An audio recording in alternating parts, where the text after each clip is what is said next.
The palace has always been a fortress of secrets. Its ancient walls hold whispers of betrayal, power struggles, forbidden romances, and unspoken deals, stories that never make it to the polished speeches, the balcony appearances, or the carefully staged portraits shown to the public.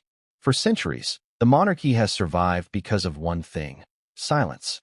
Members of the royal family know that discretion is their most powerful shield. What happens inside those walls is supposed to stay there. But what happens when one of their own threatens to shatter that silence, to turn royal secrets into commodities worth millions of dollars? This is where our story begins, not with celebration or ceremony, but with suspicion, urgency, and fear. In the middle of the night, while most of Britain slept, an emergency royal summit was called. The whispers in the corridors of Buckingham Palace spoke of nothing less than treason. Prince Harry, the once beloved younger son of King Charles, was accused of something so unthinkable that even those who had defended him through the years were left stunned.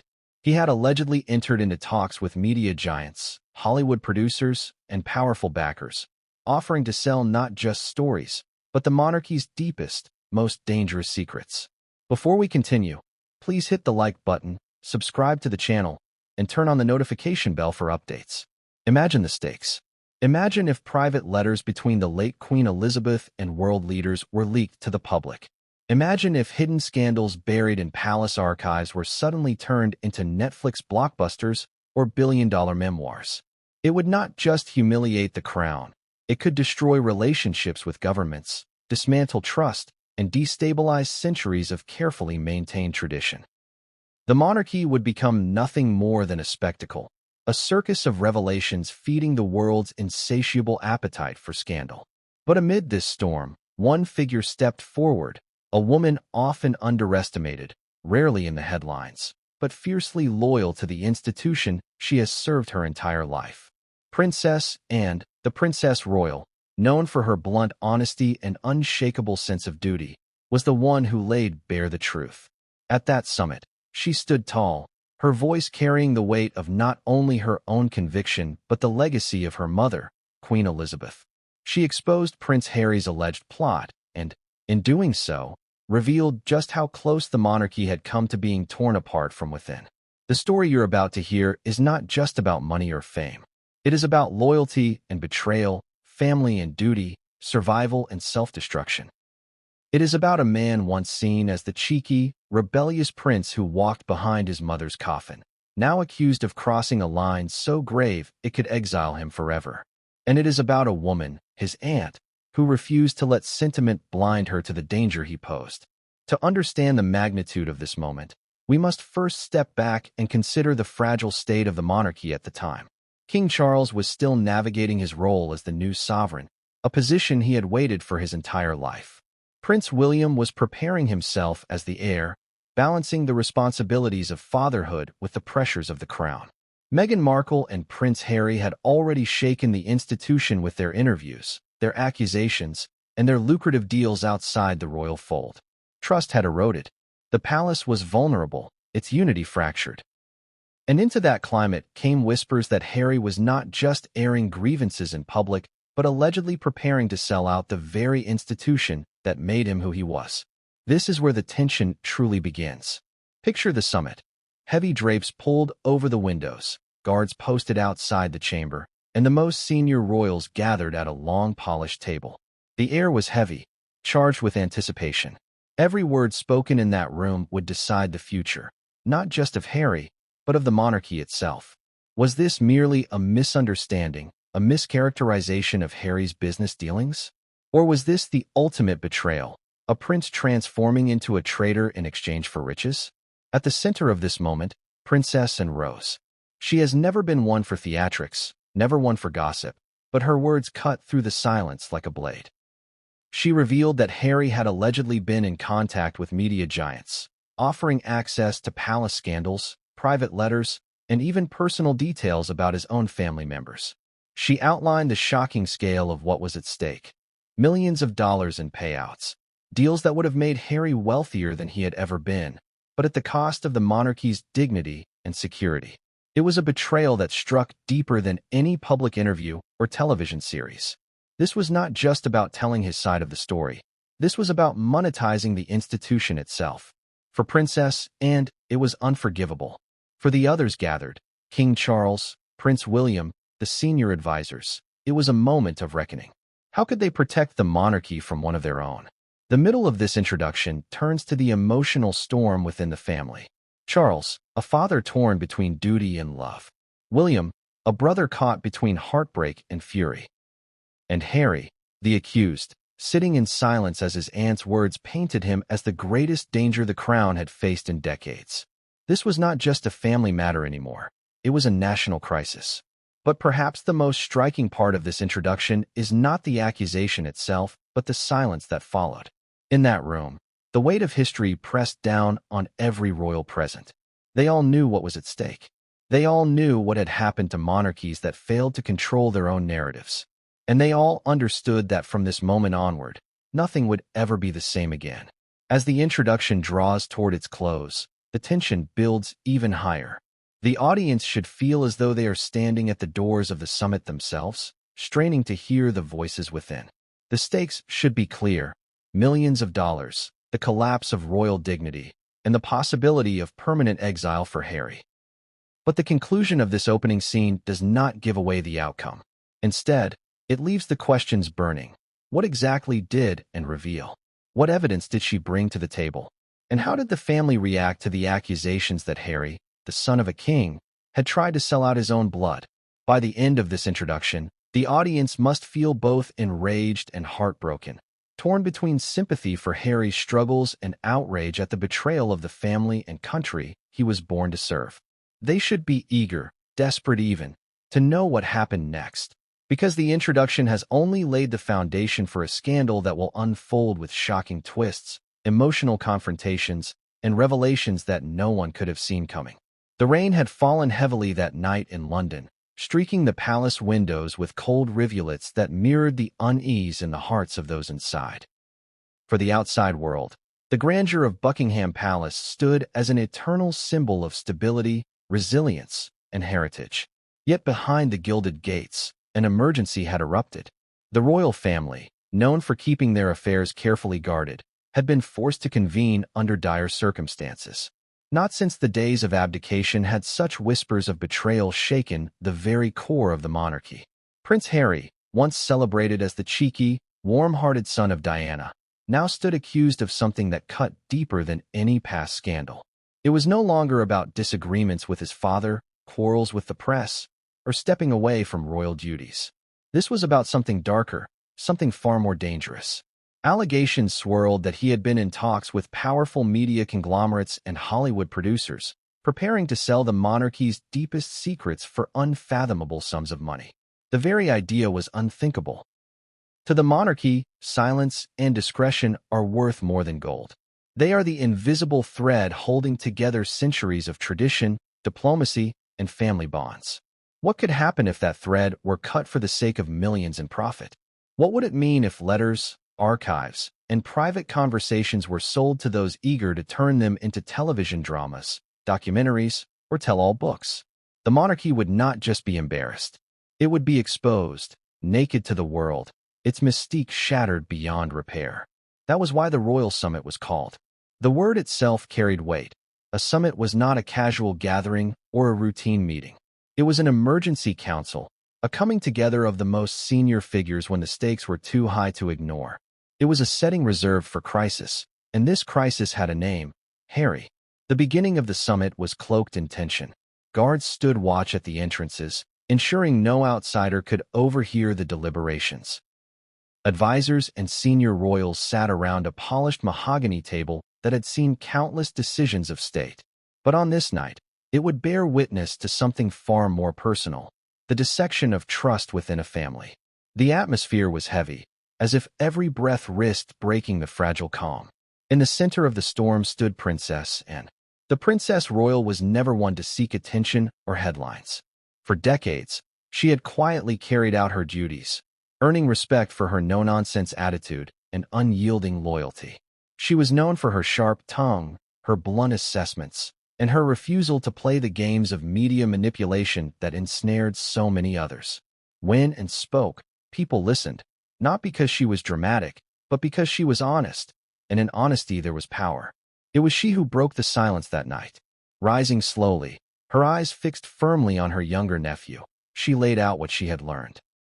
Harry, she claimed, had been in communication with figures in the media world, not just for harmless interviews or documentaries, but for deals that promised staggering payouts in exchange for insider knowledge. These were not the kinds of stories one might share in a memoir. They were intimate details, sensitive information, letters and records meant to remain sealed in the vaults of history. Her voice was steady but cold. She spoke not as a sister to a king, nor as an aunt to a troubled nephew, but as the guardian of an institution that had withstood wars, abdications, divorces, and public ridicule. She told the room plainly, this was not about family squabbles. This was about survival. The monarchy, she warned, was on the verge of being sold piece by piece, its legacy packaged and shipped to the highest bidder.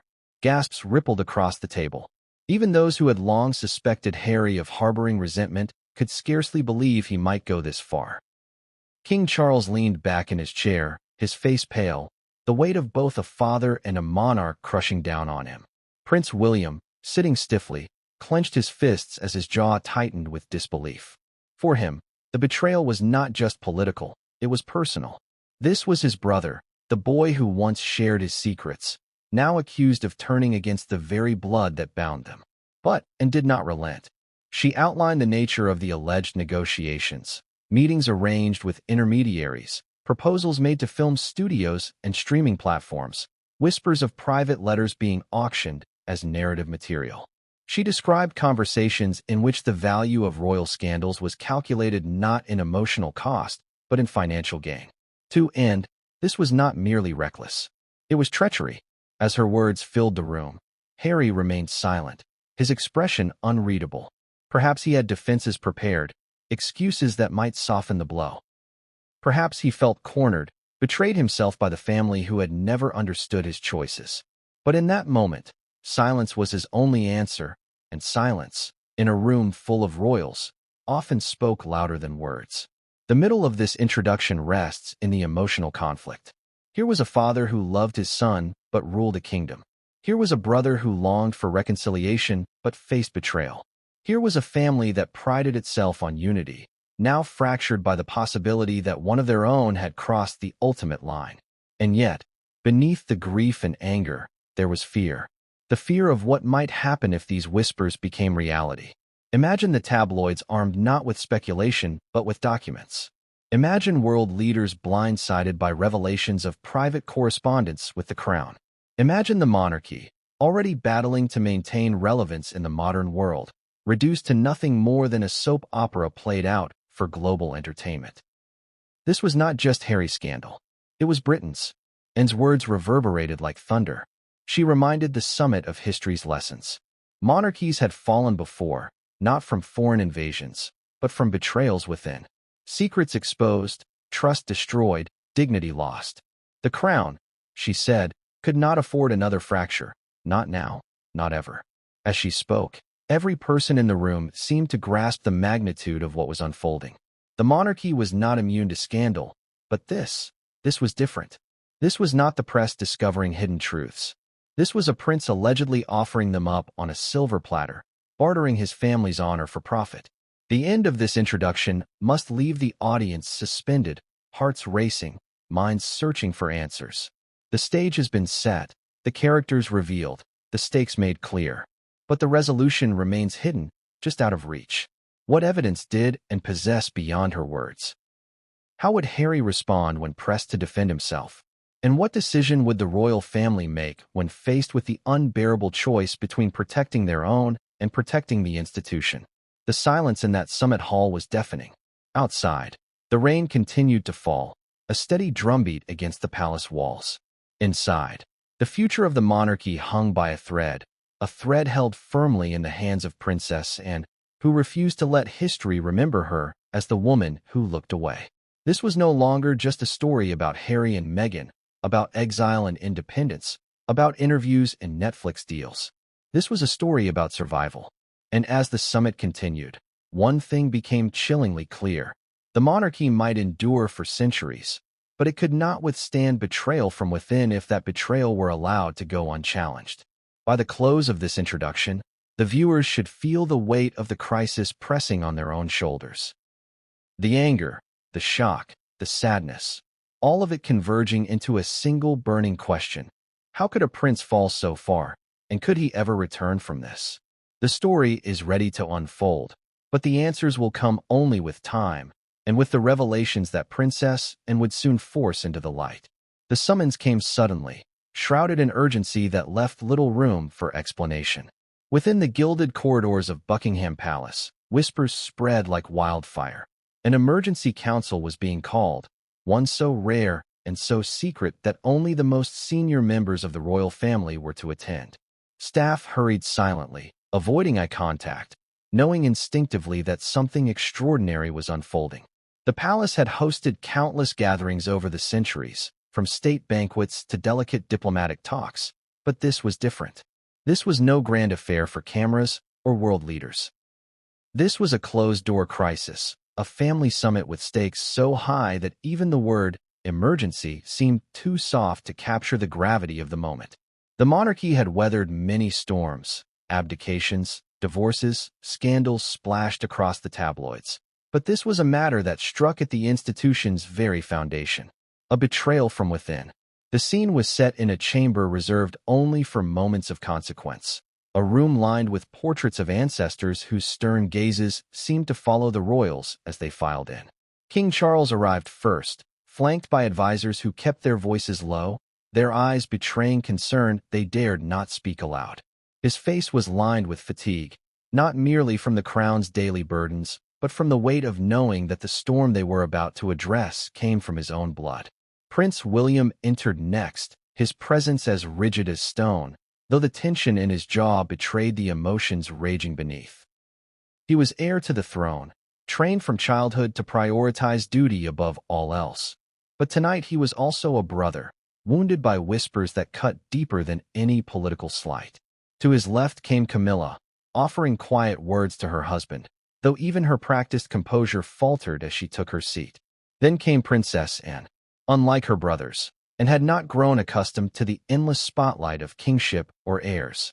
She had always been the workhorse, the one who carried out her duties with unwavering loyalty, seldom indulging in scandal or self-indulgence. Her stride into the chamber was brisk, her expression unflinching. Those who knew her understood immediately. She had not come to deliberate, she had come to deliver. As the family gathered, the air was thick with anticipation. This was not a moment for small talk or pleasantries. Advisors handed out documents sealed in folders, though none dared open them until the discussion began. The silence was broken only by the soft ticking of an antique clock on the wall, each chime reminding them that history was being written in that very room. Finally, the last figure entered, Prince Harry. His arrival was not met with smiles or embraces. He walked into a chamber heavy with judgment, every eye fixed on him, every chair angled slightly in his direction. His once easy confidence seemed diminished, though whether from guilt, defiance, or weariness was impossible to tell. He took his seat, the scrape of the chair legs echoing louder than any word spoken thus far. The summit was officially underway. The opening minutes were spent in silence, the kind that stretches on so long it becomes oppressive. Then King Charles, his voice heavy with restraint, addressed the gathering. He spoke of duty, of the crown's fragile standing in a modern world, of the responsibility each of them bore not just as family, but as symbols of a nation. But beneath his careful words lay a father's anguish. He was not just a sovereign dealing with a crisis. He was a man confronting the possibility that his son had betrayed him. When Charles finished and leaned forward, her hands clasped firmly on the table. She had requested this summit. She had insisted it be called without delay. And now, with the room hanging on her every word, she began. What she laid out was more than rumor. It was not idle gossip or press speculation, and spoke with conviction, presenting the disturbing truth she had uncovered. Prince Harry had allegedly been in negotiations with media executives and Hollywood backers, offering to sell intimate royal secrets in exchange for multi-million-dollar deals. Not vague anecdotes or harmless tales, but letters, documents, and inside accounts that had the power to shake the monarchy to its core. She described the contacts, the intermediaries, the proposals. She painted a picture of a prince who had moved beyond frustration and into dangerous territory, a man who saw the monarchy not as his legacy, but as his bargaining chip. Every sentence hung heavy in the chamber, each revelation chipping away at what little trust remained. William's face tightened as she spoke, the betrayal hitting him in waves. Charles sat motionless, staring at his son with an expression that was equal parts disbelief and sorrow. Camilla shifted uncomfortably, sensing that the family was being dragged into a confrontation from which there would be no easy escape. Harry said little in those first moments. His silence was not the silence of a man unjustly accused, indignant at the lies leveled against him. It was the silence of someone cornered, caught between the accusations and the weight of expectation. His eyes moved occasionally toward Anne, whose piercing gaze did not falter. She was not there to negotiate or to plead. She was there to protect the monarchy, and in her mind, that meant exposing even her own nephew. The room swirled with conflicting emotions: shock, anger, sorrow, and fear. Advisors scribbled notes furiously, documenting each word, knowing that the consequences of this summit would ripple far beyond the palace walls. This was no longer just a family matter. It was a national crisis, and if not contained, it could become an international scandal, and reminded the assembly of the stakes. Leaked royal letters could destabilize diplomatic ties painstakingly built over decades. Scandals from the past, long buried, could resurface with devastating effect. Private quarrels, once whispered only in palace corridors, could become fodder for global media empires. The monarchy's mystique, its greatest weapon, could be destroyed in a single deal. She did not speak with hatred or malice. She spoke with duty. And this was not about personal grudges or sibling rivalries. It was about survival. And as she spoke, the others realized that she was right. The first chapter of this story closes with tension at its peak. The allegations are now on the table, the stakes are clear, and the family sits on the edge of a precipice.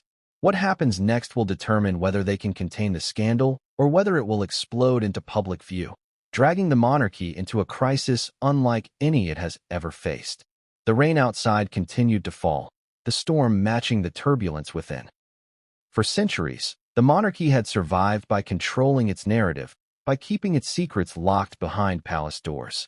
Now, for the first time in living memory, one of their own threatened to unlock those doors, and Princess Anne had been the one to throw that terrifying truth into the open. And so the summit carried on into the night, each moment stretching into history, every word sharpening the lines between loyalty and betrayal. Princess Anne had never sought the limelight. For decades, she had worked diligently, often in the shadow of her mother's towering legacy, quietly earning the reputation as the hardest-working royal.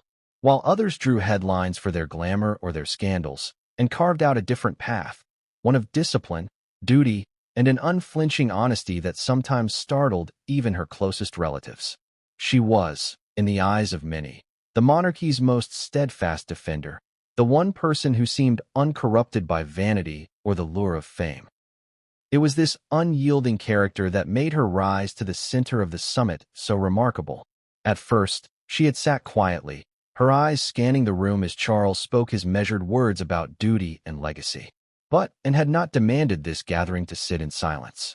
She had not pulled her family together in the dead of night to watch history crumble without a fight. She had come to confront, to expose, and to protect. And when the moment came, she leaned forward, straightened her back, and seized the floor with the authority of someone who had nothing left to prove. Her voice carried no theatrics, no indulgence in drama. It was sharp, clipped, and unwavering, like the crack of a whip in a quiet stable. She began not with accusations, but with reminders.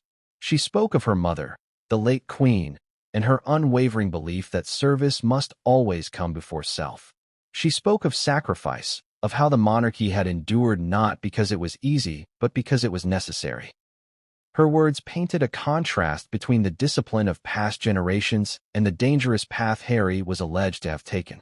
Then, with a pause that seemed to stretch the air taut, she turned directly toward her nephew. Her eyes locked on his, her expression unyielding. She spoke of the whispers she had heard, the contacts confirmed, the deals proposed. She explained how she had pieced together the puzzle, relying not on gossip but on facts drawn from sources close enough to be trusted. The narrative she laid out was damning. Harry, in pursuit of financial independence, had crossed a line no royal was ever meant to cross. He had allegedly been willing to trade the family's deepest confidences for millions. The room hung on her every word. William's face hardened with each revelation, his shoulders stiffening as if bracing against a storm. Charles lowered his gaze to the table, the weight of both fatherhood and kingship pressing him into silence. Camilla shifted in her seat, her hand resting lightly on Charles's arm, as though to remind him to remain steady. Advisors scribbled notes, their pens moving with frantic urgency, capturing every detail and delivered, and did not soften her blows. She had no patience for the hesitation that plagued so many in the family when dealing with Harry. For years, she had watched as excuses were made, allowances granted, and boundaries blurred. She had seen the toll it took on the monarchy's image and on the family's unity. But this was beyond reconciliation. This was survival. If Harry had indeed courted media tycoons with royal secrets, then he had endangered not just his family, but the crown itself. Her words cut through the silence with the clarity of truth spoken without fear. She listed examples of the kinds of secrets Harry had allegedly considered parting with. Private correspondence between Queen Elizabeth and foreign leaders, records of family disputes hidden from the public eye, even fragments of letters that revealed vulnerabilities never meant to leave the walls of Windsor or Buckingham. To end, these were not stories to be sold. They were sacred threads of a history preserved through silence. To place them on the open market was to strip the monarchy bare, to cheapen its dignity for entertainment. The gravity of her accusations deepened as she explained the potential consequences. If these secrets fell into the hands of producers and media conglomerates, the monarchy would no longer be a revered institution. It would be a commodity, its mystique dissolved into binge-worthy scandals for global consumption. No amount of ceremony or tradition could rebuild what would be lost. And who made the others confront that reality without flinching. Harry remained motionless as she spoke, though his silence was its own kind of response. It was not the fiery denial of a man wrongly accused. It was not the indignation of someone framed by lies. It was the silence of someone who had run out of places to hide, cornered by the relentless conviction of a woman who had dedicated her life to protecting the crown. The longer Anne spoke, the more the balance of power in the room shifted. Charles, though still the king, seemed diminished by the enormity of his son's alleged betrayal. William, though the heir, seemed too personally wounded to lead the charge. It was Anne, the so-called lesser royal, who stood tallest. She was the voice of reason, of truth, of cold and necessary judgment. In that chamber, at that hour, she became the monarchy's defender-in-chief. The middle of this chapter swells with emotion, for it was not simply a clash of facts and accusations. It was a collision of values and sense of duty, unbreakable and unyielding, against Harry's quest for independence and freedom. The two paths were irreconcilable. One was built on silence, sacrifice, and loyalty. The other, on autonomy, self-expression, and wealth. And as Anne's words echoed through the room, it became clear that only one could prevail. Yet, even as she struck at Harry's choices, and was not cruel, there was no mockery in her voice, no relish in her revelations. She spoke with sorrow as much as with steel, for she understood the pain that drove her nephew. She had seen the weight of grief on him, the shadows of Diana's death, the scars left by the relentless press. But she also understood that suffering could not excuse betrayal. She, too, had endured, yet she had never wavered in her service. To her, the path was clear. The crown must be protected, no matter the cost. As she concluded her address, and reminded the room that history would judge them not by their love for one another, but by their ability to preserve the monarchy. Their duty was not to themselves, but to the nation, to the legacy handed down through centuries. She left no doubt that, in her eyes, Harry had crossed a line. The only question now was what the family would do about it. The chapter ends with a profound shift in the room's atmosphere. Where once there had been hesitation, now there was resolve. Where once the family looked fractured, Now they were galvanized by Anne's clarity. Yet the path forward remained uncertain. Would they confront Harry directly? Would they protect him for the sake of unity? Or would they act decisively to save the crown from further harm? The silence after Anne's words was almost unbearable. The storm outside raged on, lightning flashing against the palace walls, as if the heavens themselves bore witness to the storm within. Harry sat alone, the target of every gaze, the subject of every unspoken thought. And had spoken. The truth was out. The question now was how the monarchy would respond, and what punishment, if any, awaited the prince who had dared to place a price tag on his own family's secrets. The chamber was silent long after Princess Anne's words faded into the heavy air, but that silence was not peace. It was the silence of stunned disbelief, of hearts beating faster, of thoughts racing ahead to the unthinkable. No one in that room could have imagined that it would come to this. For years, the royal family had endured Harry's criticisms, his public revelations, and his repeated rejection of tradition. They had listened as he and Meghan painted a picture of isolation and cruelty from within the palace walls. Yet never had they confronted the possibility that Harry might cross a line so severe that it would place him in direct opposition to the very survival of the crown. It was Anne who finally shattered that silence once more. Her words had been sharp before, but now they were like a blade pressed against the fragile skin of the monarchy's future. She turned her gaze to the table, her eyes lingering not only on her brother, the king, but also on William, the heir. She spoke with the clarity of someone who understood the weight of what she was about to reveal. She said, in plain and direct terms, that Harry had been accused of negotiating with outside entities to sell secrets. The accusation itself fell like thunder. Not vague gossip, not the half-truths whispered in tabloids. This was a clear statement, delivered with conviction, that Harry had been in discussions with figures who wanted what no outsider was ever meant to have: the monarchy's hidden truths. The details were chilling, and outlined how Harry had allegedly offered insights into royal scandals not yet revealed, correspondence thought to be sealed in vaults, and private letters exchanged among family members that captured moments of vulnerability. There were whispers of offers made to media giants, Hollywood executives, and publishing houses, each willing to pay staggering sums for the chance to turn royal secrets into marketable stories. The sums involved were not small. They stretched into the millions, enough to build an empire of independence for Harry and Meghan, far from the shadow of the crown. The room reacted with a visible ripple. William, unable to contain himself, let out a sound that was half a laugh and half a groan, the kind of noise one makes when disbelief and anger collide. He shook his head, muttering under his breath, though the words were lost in the tension. Charles, meanwhile, remained still, but his stillness was deceptive. Inside him, fatherly love battled violently against kingly duty. Camilla lowered her eyes, avoiding Harry's gaze. She had been through storms of scandal herself, but this was a betrayal she could not rationalize. To sell secrets was not to air grievances. It was not to criticize the system. It was to dismantle it, brick by brick, until nothing remained but gossip for profit. Harry shifted uncomfortably, the weight of the room pressing down on him. He opened his mouth as if to speak, and did not allow interruption. Her voice carried too strongly, her determination too fierce.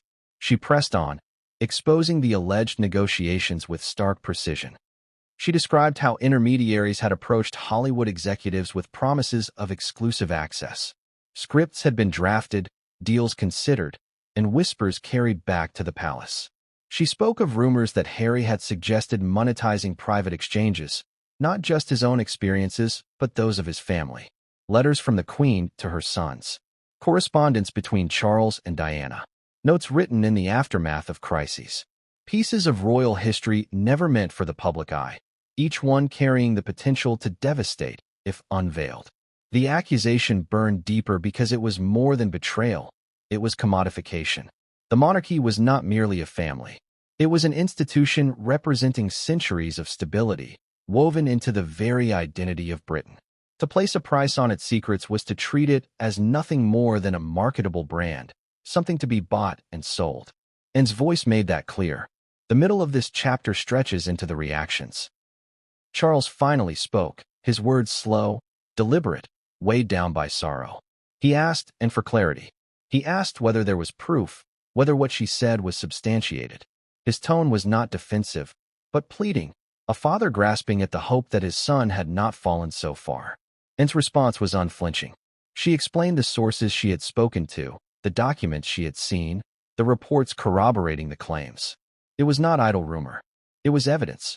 William, unable to contain his fury, leaned forward and demanded to hear from Harry directly. His voice broke the decorum of the room, filled with anger that was both fraternal and princely.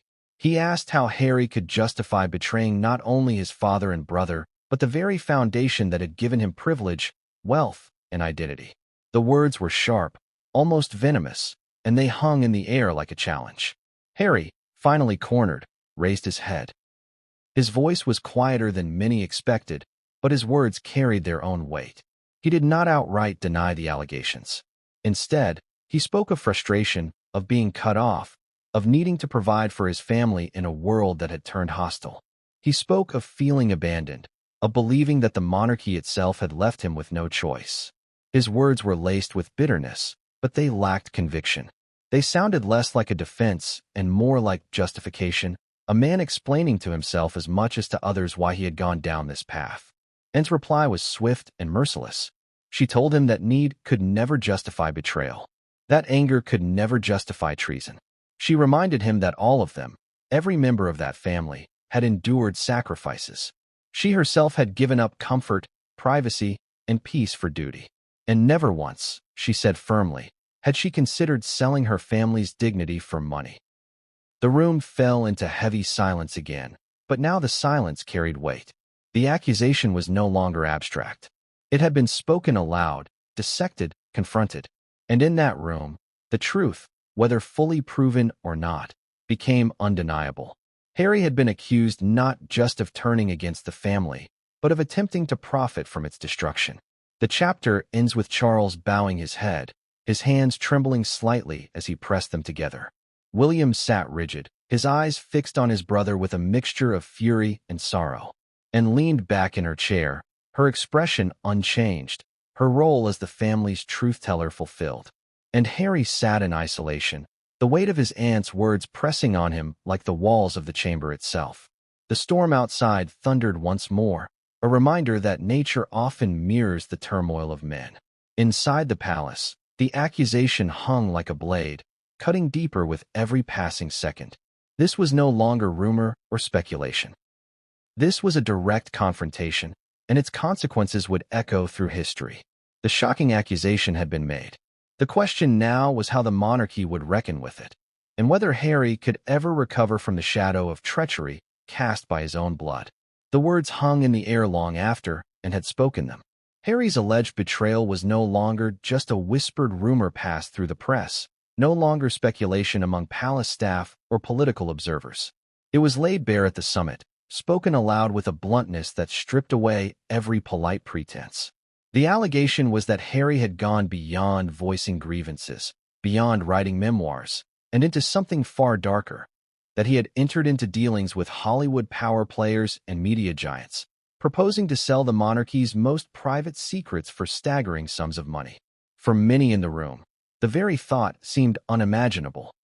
But as Anne outlined the details, the outlines of a dangerous web began to form. She spoke of producers, studio executives, and publishing magnates who had courted Harry and Meghan from the moment they left the palace walls. The couple had always been seen as glittering prizes, royals with star power, able to bridge the gap between monarchy and celebrity. Hollywood adored scandal, and Harry had it in abundance. The question was never whether the industry wanted him. It was whether he would resist the temptation to give them what they craved most, secrets that could be spun into blockbusters, documentaries, and best-selling books. And explained that it had gone further than temptation. According to the reports she had seen, conversations had been initiated, proposals exchanged. Executives, always careful to protect their own interests, had recorded notes of meetings, drafts of contracts, outlines of the material Harry might provide. These were not idle conversations. They were negotiations, couched in the language of commerce, where royal dignity was weighed against financial gain. The deals Harry allegedly considered went beyond interviews or memoirs. They involved access to private letters exchanged between senior royals, anecdotes never meant for public ears, and archival material that could alter the perception of the monarchy forever. Hollywood, and pointed out, was desperate for authenticity, for the kind of behind-the-scenes drama that no writer could invent. And Harry, as a blood prince, was in a position to deliver it. The sums being discussed were staggering. Tens of millions for film rights, more for serialized documentaries, even more for exclusive publishing contracts. Some backers had suggested syndicating the material internationally, creating a global empire of content centered on Harry's revelations. With each figure incited, the family's unease deepened. This was not a minor indiscretion. This was the commodification of the crown itself. William's fury was barely contained. He leaned forward, demanding specifics, his voice hard with disbelief. Who were these backers? What exactly had Harry promised them? And, with her characteristic precision, explained that while some details remained sealed in confidentiality agreements, enough evidence had been gathered to confirm intent. Names of executives, snippets of communications, corroborations from intermediaries. The trail was unmistakable. Charles sat quietly, but his silence was heavy.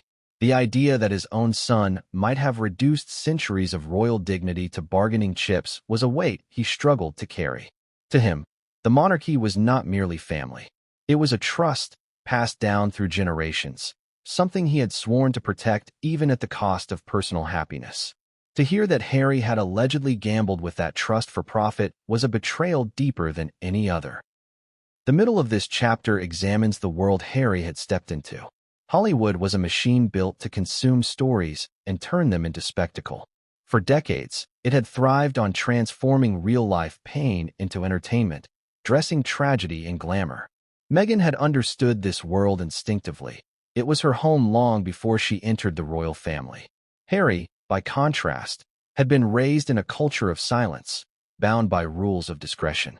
But as Anne explained, the lure of independence, of financial security unshackled from royal funding, had drawn him closer to Meghan's world than to his own. In Los Angeles, where they now lived, powerful figures courted them relentlessly. Invitations to exclusive gatherings, dinners with producers, introductions to streaming platform executives, all designed to flatter, entice, and eventually extract. For Hollywood, Harry was not just a man. He was a brand tied to the most famous monarchy on earth. The calculation was simple. If Harry would talk, they would pay, and they would pay dearly, and painted the picture vividly for the summit. Scripts could be written that blended truth with fiction, using his insights to create dramatizations of palace life. Series could be produced that promised audiences the real story behind the walls of Buckingham. Books could be marketed as definitive accounts, told by someone who had lived the reality. Each of these projects meant money, and each meant a chipping away at the crown's carefully constructed mystique. The room was gripped by a dreadful realization. Harry might not have fully understood the beast he was feeding. Once secrets were given away, they could not be reclaimed. Once a deal was signed, the control was no longer his. Hollywood had no loyalty to him, nor to the monarchy. Its loyalty was to profit. If he had entered into such dealings, he had handed over the family's dignity to people who saw it only as a revenue stream. Anne's words carried no malice, but they were merciless in their clarity. She told her nephew directly that he had endangered the family not through interviews or criticism, but through commercial exploitation.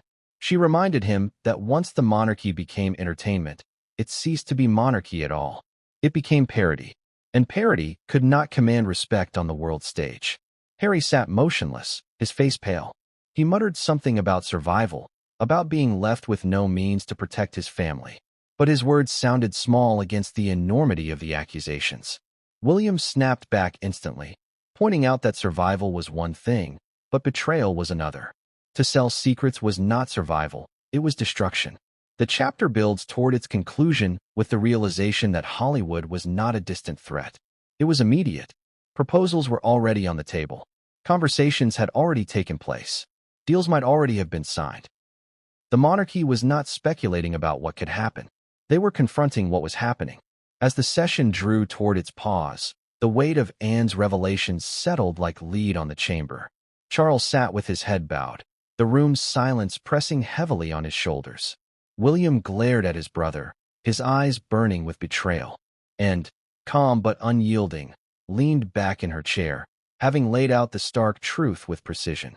And Harry, caught between shame and defiance, remained silent, the image of a man who had perhaps realized too late the depth of the line he had crossed.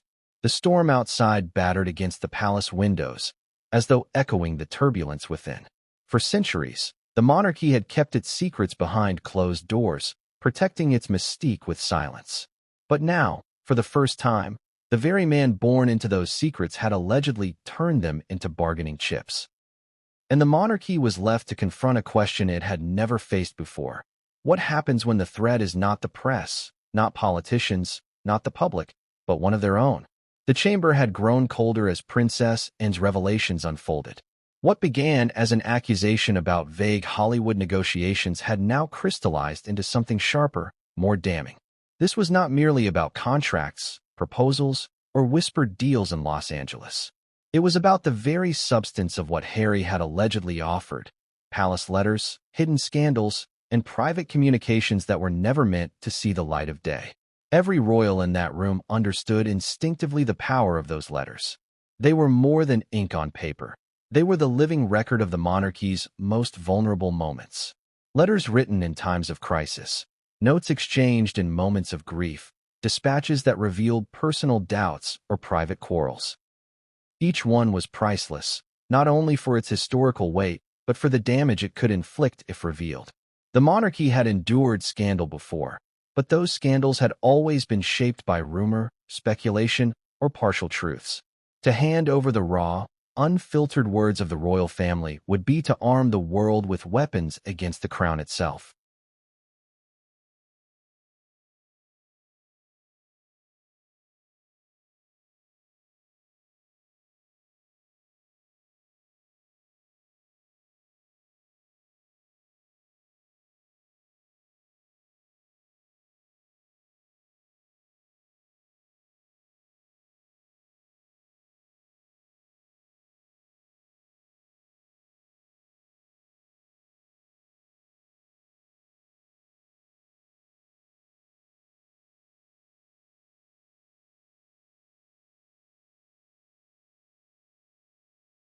Princess Anne made that point with brutal clarity. She described how intermediaries had hinted at access to these documents, how publishing giants had expressed interest in acquiring material that would lift the veil from the monarchy's inner life. It was not about selling anecdotes. It was about selling authenticity. And authenticity, in the world of scandal, was worth more than gold. She gave examples that froze the room. There were whispers that Harry had floated the idea of sharing letters written by Queen Elizabeth during the most difficult days of her reign, letters in which she confided her fears, expressed her doubts, or revealed frustrations never meant for public eyes. There were notes exchanged between Charles and Diana during their failing marriage, fragments of which had already caused pain when leaked in the past. But in full, unedited form, they could reopen old wounds and tarnish legacies beyond repair. And went further, speaking of records that touched on diplomatic exchanges. Private correspondence between monarchs and world leaders often contained truths that could never be spoken publicly. To release such material would not only humiliate the monarchy, but could destabilize relationships with governments around the world. What would it mean if confidential words between the Queen and American presidents, or between Charles and foreign dignitaries, became fodder for documentaries and screenplays? It would be catastrophic. The weight of those words was not lost on Charles. His hands trembled slightly as he clasped them together on the table. He knew better than anyone the sensitivity of private communication. He had written letters himself, many of which had been leaked before, causing embarrassment and criticism. But to imagine entire collections of correspondence being handed over to Hollywood was unbearable. It was not merely a betrayal of family. It was a betrayal of the crown's duty to protect the dignity of the nation. William's reaction was sharper. He leaned forward, his voice low but seething with fury. He asked indirectly if she believed Harry truly intended to give these letters away, and did not hesitate. She said the evidence suggested he had, at the very least, been willing to consider it, to put those documents on the table as bargaining chips for financial independence. Whether or not a final deal had been struck, the intent was enough to shake her to the core. The discussion turned toward scandals and pointed out that Harry's value to media giants did not lie in his own story alone, but in his access to the family's collective history. Every family argument, every cover-up, every scandal long buried in the archives. Harry was a living key to unlock them all. Hollywood producers were not fools. They knew that the world had an insatiable appetite for royal drama. A dramatization of Diana's life, laced with fresh material from Harry, could generate billions. A film exposing hidden quarrels between Charles and his sons could dominate global headlines. The monarchy's pain was entertainment's profit, and Harry was allegedly willing to open the vault. Camilla shifted uncomfortably as enlisted these possibilities. She had lived through scandals herself, endured the tabloid years when her name was dragged daily through the mud.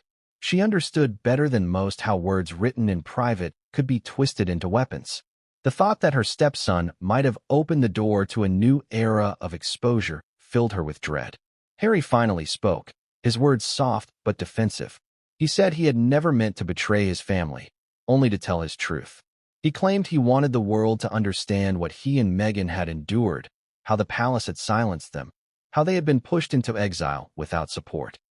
He argued that sharing documents, if he ever truly considered it, would have been a way to reveal the hypocrisy and cruelty he believed lay at the heart of the institution.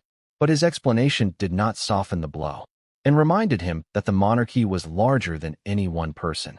That exposing letters did not simply shame individuals. It weakened the entire foundation of the crown. She told him bluntly that he was confusing revenge with justice and profit with truth. The middle of this chapter dives into the emotional conflict of the room. William's face flushed red as he accused Harry of turning Diana's memory into a commodity. Charles's voice cracked as he said he could not understand how a son could contemplate selling the words of his own grandmother. Advisors murmured about the legal implications, what it would mean if confidential correspondence were passed into corporate hands. The tension was unbearable, each voice rising only to be swallowed again by heavy silence. And concluded her case with a final warning. She said that once a letter left the family's hands, it was gone forever. Once a scandal was dramatized on screen, it could not be undone. She told Harry that his choices had not only endangered the present, but had put at risk the future of the monarchy itself. The chapter closes with Harry sitting in silence, his face pale, his shoulders slumped. For the first time, he seemed to grasp the enormity of what was being said. Whether or not he had signed anything, whether or not he had truly intended to go through with the deals, the perception was enough. He had crossed a line in the eyes of his family, and perhaps in the eyes of the nation. The storm outside rumbled again, a deep roll of thunder that shook the windows. Inside, the family sat frozen in the aftermath of Anne's revelations. Palace letters and scandals, the very heart of their private lives, had allegedly been placed on the bargaining table. And now, the monarchy faced the unthinkable. One of its own had threatened to turn their secrets into a spectacle for the world. Motives are the thread that binds actions to meaning. Without understanding them, accusations feel incomplete, hanging in the air without weight. At the summit, after Princess Anne had spoken of negotiations, of letters, of secrets placed on the table for profit, the room shifted toward the question that mattered most. Why? Why would Harry, born into privilege, adored by the public in his youth, and once the beating heart of the modern monarchy, turn against the institution in such a way? What could drive him to even consider placing a price tag on the very bloodline that gave him his name? The motives were as complex as the man himself, layered with grief, resentment, fear, and ambition. Some in the room saw greed, pure and simple, a prince who wanted the riches of royalty without the responsibilities that came with them. Others saw desperation, a man cut off from the financial safety net he once enjoyed, scrambling to support his new life abroad. Still others saw revenge, a wounded son and brother, striking back at a family he believed had abandoned him in his darkest hours. Charles spoke first, his voice low, laden with both sorrow and restraint. He said he had always known Harry's struggles ran deep, that his resentment toward the press, toward duty, and even toward his own kin had festered for years. But even as he spoke, his words trembled. He could not reconcile the Harry he remembered, the boy walking solemnly behind Diana's coffin, the young soldier risking his life in Afghanistan, with the man accused of trading his family's dignity for money. His motive, Charles feared, might have grown from years of unhealed wounds, wounds left to deepen until bitterness became stronger than loyalty. William's interpretation was sharper, angrier. To him, Harry's motives were clear: self-preservation and profit. He believed his brother had been seduced by Hollywood, intoxicated by celebrity, and blinded by wealth. William pointed out that Harry had always struggled with being second, always compared unfavorably to the heir. He argued that Harry's decisions were rooted in jealousy, in a desire to eclipse his brother by creating a new empire in America, one that could rival the crown's influence on a global stage. It wasn't about survival, William claimed. It was about ego. And, however, offered a perspective that carried the weight of her blunt honesty. She said Harry's motives were not one thing, but many. She saw in him a man torn between his longing for relevance and his hatred of the institution that shaped him. She reminded the room that Harry had always lived in conflict, craving privacy but courting publicity, despising the press yet feeding it willingly when it suited him. To Anne, the motive was not simple greed, but a dangerous cocktail of resentment, desperation, and the illusion that selling secrets would give him freedom. In truth, she warned, it would only bind him to those who wished to exploit him. The middle of this chapter delves into the personal fractures that fueled those motives. Harry had spoken often, publicly, of the pain of losing his mother, of the suffocating scrutiny of the press, of feeling unsupported by his family. Those wounds were real. They shaped his worldview, making him believe that the monarchy was not his sanctuary, but his prison. Every slight, every conflict, every cold interaction with his family reinforced his belief that he was an outsider within his own bloodline. The summit attendees could not deny this. Even William, in his anger, understood that his brother's wounds ran deep. But pain, and reminded them, does not justify betrayal. She spoke of her own sacrifices, of enduring decades in the shadows, of giving her life to service without complaint, of accepting that duty always came first. She told Harry that every royal carried scars, some visible, some not, but that the essence of monarchy was to carry them silently for the sake of the nation.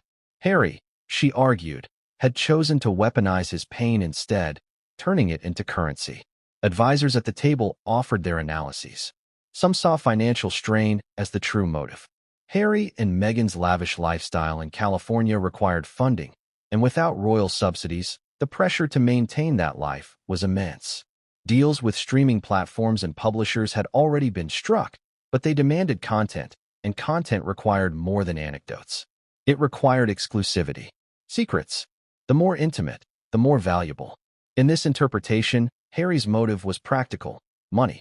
Others believed Meghan's influence played a role.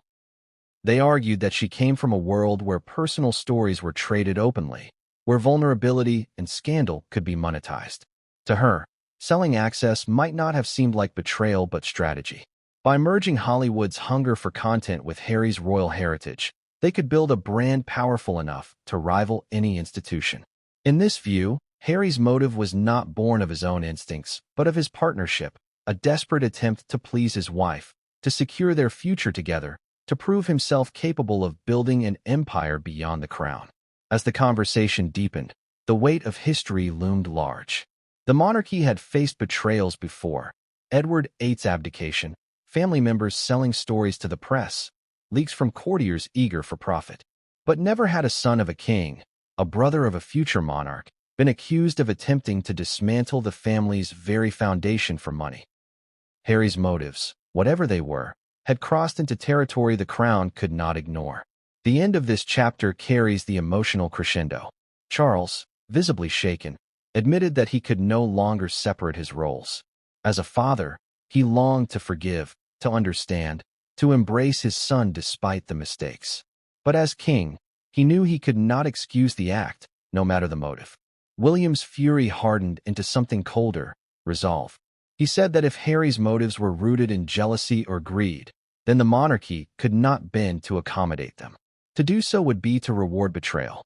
And, firm as ever, told the room that motives mattered only for understanding, not for absolution. Harry, when pressed, offered his own explanation. He said he had felt cornered, that every door had been closed to him, that survival in a foreign land with a young family had forced his hand. He claimed he had sought to tell his truth, not to destroy the crown. But his words rang hollow in the chamber. For the others, survival did not explain the scale of what and had laid out. Survival did not justify risking centuries of dignity. The storm outside had grown louder, the wind howling against the palace windows. Inside, the family sat in the eye of their own storm, staring at the man who had become both son and stranger, brother and adversary. His motives were complex, perhaps even understandable in fragments, but they were not forgivable. At least not yet. The chapter closes with the understanding that the monarchy now faced a dual challenge, not only to confront Harry's actions, but to understand the brokenness that had driven him to them. And yet, for all the sympathy his wounds evoked, the summit ended the discussion with one chilling truth. Motives explain, but they do not excuse. The crown could not be sold, not for millions, not for any reason. Anne's words had already shifted the atmosphere in the room, but what came next was heavier still. Allegations, no matter how forcefully spoken, could be dismissed as exaggeration, spun as misunderstandings, or buried under the weight of royal silence. But evidence, cold, undeniable, irrefutable, had the power to strip away denial and expose even the most guarded truths. When Princess Anne revealed that she had gathered proof, the summit transformed. It was no longer a debate about motives or speculation about rumors. It became an inquiry, a reckoning, with documents, testimonies, and reports that could not be ignored. Anne reached for a folder she had brought with her, thick with papers bound neatly, its edges creased from handling. She placed it firmly on the table, the sound echoing against the chamber's stillness. The gesture itself was symbolic. This was not gossip, not whispers from courtiers or aides, but tangible records gathered with precision. She explained that she had consulted trusted contacts within the palace's own intelligence network, as well as allies abroad who had tracked Harry's movements and communications. The monarchy, after all, had eyes and ears everywhere, sharpened by centuries of practice. The first piece of evidence was a series of correspondences between intermediaries connected to Harry and executives in the entertainment world, and did not read them aloud in full. Doing so would have exposed names that could not yet be made public, but she summarized their content. There were proposals outlining exclusive access to material otherwise sealed in royal archives. There were references to private letters, with hints at their emotional and historical significance. And, most damning of all, there were financial figures attached, numbers that reached into the tens of millions. These were not vague conversations. They were negotiations. William leaned forward as Anne spoke, his face tightening with each detail. For him, the evidence cut deeper than the accusations had. Accusations could be denied, but the language of contracts, the cold calculation of payments tied to secrets, was harder to escape. Charles, too, lowered his gaze, his fingers tapping nervously on the table as he absorbed the weight of what his sister revealed.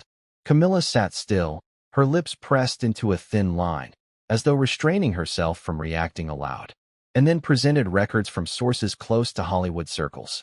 These contacts, she explained, had attended meetings where Harry's name had been invoked as a potential partner.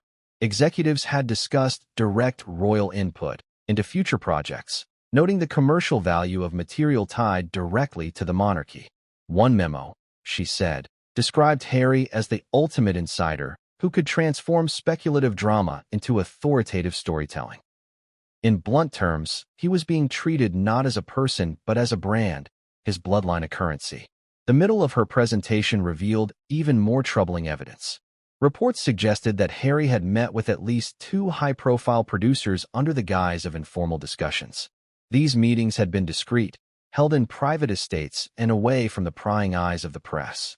Yet word had reached back to the palace, not through leaks in London, but through whispers in Los Angeles. Anne's contacts had confirmed that at least one of these meetings included discussions about narrative arcs involving the monarchy, with suggestions that private correspondence could be dramatized for audiences. The implications were staggering. The monarchy had survived for centuries because its inner life remained hidden. The world saw the crown, the jewels, the ceremonies. It did not see the quarrels, the insecurities, the private grief. If those hidden aspects were brought to light, the monarchy would cease to be mythic. It would become entertainment. And entertainment, however profitable, does not command respect. And evidence did not stop with documents and testimonies. She also presented what she described as corroborations from palace staff who had noticed unusual patterns in Harry's communications. Aides had observed encrypted calls, conversations that stretched late into the night, and sudden changes in Harry's travel schedule that coincided suspiciously with key industry events. While not proof on their own, these details built a picture of intent, a pattern of behavior that aligned with the broader evidence. The tension in the room thickened as Anne laid out her case. William broke the silence with a sharp remark, asking Harry directly whether he denied the documents, the meetings, the financial proposals. Harry shifted uncomfortably, his jaw tightening. He said little at first, offering vague explanations about exploring opportunities, about protecting his family's independence, about the need to control his own narrative. But his words, thin and hesitant, could not erase the hard edges of the evidence and had brought. Charles finally spoke, his voice trembling. He asked, and whether she was certain, whether there was any chance that these correspondences had been fabricated, twisted by outsiders eager to drive a wedge between father and son. And, steady and unflinching, told him that she had verified the sources herself, cross-checking reports from different contacts to eliminate any possibility of fabrication. The evidence, she said firmly, was real. The end of this chapter strikes with emotional force. Charles sat back, his shoulders sagging under the weight of betrayal.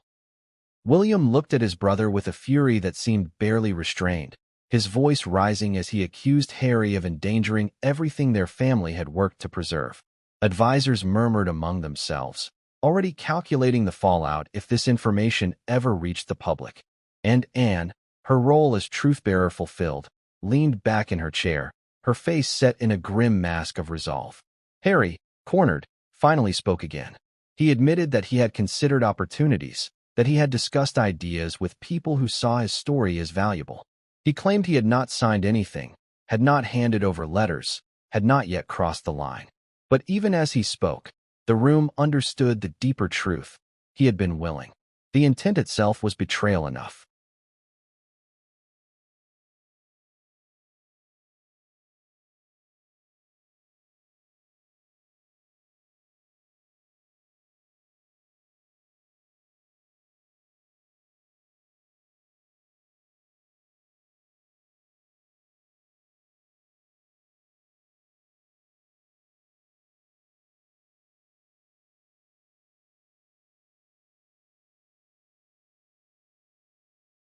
The storm outside raged on, lightning flashing against the palace walls, as though nature itself bore witness to the monarchy's darkest hour. Inside, the evidence lay on the table, undeniable and unforgiving. The family sat in silence, each of them grasping the same chilling reality. One of their own had considered selling the crown, not metaphorically, but literally, piece by piece, letter by letter, secret by secret. The chapter closes with a sense of finality. The evidence had spoken. The question was no longer whether Harry had betrayed them, but what to do now that the betrayal had been revealed. The evidence sat on the table like a loaded weapon. No one dared touch the folder again, but its presence was inescapable. It was no longer just paper and ink. It was the embodiment of betrayal, a physical reminder that the monarchy's carefully guarded secrets had been dangled before outsiders as if they were trinkets to be sold at auction.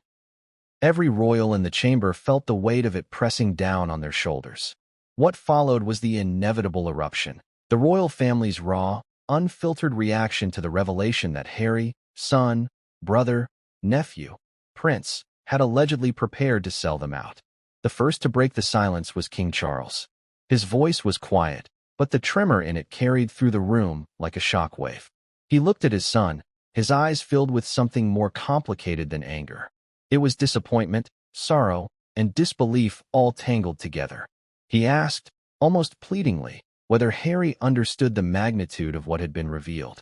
He asked if Harry grasped how close he had come to dismantling not just their family bonds, but the very foundation of the monarchy itself. For a moment, The room was still. Harry opened his mouth to speak, but the words faltered. Whatever defense he might have had was buried under the enormity of the evidence. His eyes flickered downward, away from his father's gaze, as though unable to bear the weight of the king's disappointment. William, however, had no hesitation. His anger, simmering since the beginning of the summit, now boiled over. He leaned forward, his voice sharp, his tone unforgiving. He demanded to know how Harry could justify even considering such a betrayal. He reminded him of everything they had endured together, of Diana's memory, of the sacrifices they had both made as children of the crown. And then, with his voice cracking with fury, he accused Harry of spitting on all of it. To William, this was not just a lapse of judgment. It was treason against family, against duty, against their late mother's legacy, and did not intervene. She had delivered her evidence, and now let her brothers reckon with the consequences. Her expression was unreadable, but her silence spoke volumes. She had known this moment would come, and she had prepared herself for it. Camilla, sitting beside Charles, shifted uneasily. She spoke softly, but her words carried the pragmatism of someone who had weathered her own storms of scandal. She reminded the room that public perception would be merciless if these revelations ever reached the press. The monarchy could survive accusations and gossip, but hard evidence of betrayal from within? That could destroy them. She warned that they had to decide quickly how to contain the fallout, how to prevent the world from ever learning the full extent of what Harry had allegedly attempted. Advisors murmured agreement, their notes already filling with contingency plans. Legal measures were considered, confidentiality agreements, potential gag orders. But even as they whispered strategies, the emotional core of the summit remained focused on Harry. Harry finally spoke, his voice low, strained. He said he had never intended to hurt his family, that he had only been trying to carve out a life for himself and his wife. He said the monarchy had left him with no support, no path forward, and that he had felt abandoned. He admitted that he had entertained offers, listened to proposals, but he insisted that he had not gone through with them. To him, it was survival, not betrayal. But his words rang hollow in the chamber. William immediately snapped back, saying that survival did not require placing their grandmother's letters on a negotiating table. Survival did not require turning their family's grief into screenplays. Survival did not require sacrificing the dignity of 1,000 years of history for money. His voice was sharp, cutting, his fury barely restrained. Charles's reaction was more restrained, but no less painful. He told his son that survival was not a justification, that every royal had faced moments of struggle and sacrifice, and that none had chosen the path Harry had allegedly taken. He reminded Harry of the responsibilities that came with privilege, of the duty that could never be abandoned no matter how heavy the burden. His voice cracked as he admitted that he had always hoped Harry would find his way back, but now he feared that trust had been broken beyond repair. The middle of this chapter deepens into the clash of emotions. And, when she finally spoke again, cut through the noise with her trademark bluntness. She told Harry that his justifications were excuses, not explanations. She said that while pain and resentment might explain his choices, they could never excuse them. She told him directly that he had endangered the monarchy, and that whether he intended to or not, he had betrayed them all. The room grew heated. Advisors pressed for action. Some suggested stripping Harry of remaining titles, distancing the crown from him completely. Others urged caution, warning that a harsh punishment might make the situation worse if Harry chose to retaliate publicly. The family debated fiercely, torn between their duty to protect the monarchy and their desire to preserve what little remained of their bond with Harry. The emotional crescendo came when William stood, his voice breaking as he turned not to Harry the accused, but to Harry his brother. He asked how the boy who once shared his laughter, his secrets, his grief, could have become the man willing to sell their family's dignity. He asked whether Harry even remembered what it meant to be a Windsor, to carry the weight of their mother's legacy. The pain in his voice was palpable, raw, unguarded. It was the voice of a brother who felt abandoned and betrayed, but who still longed for the boy he had once known. Harry said nothing in return. He sat with his head bowed, the silence damning him more than words ever could. The chapter closes with the room divided between sorrow and fury.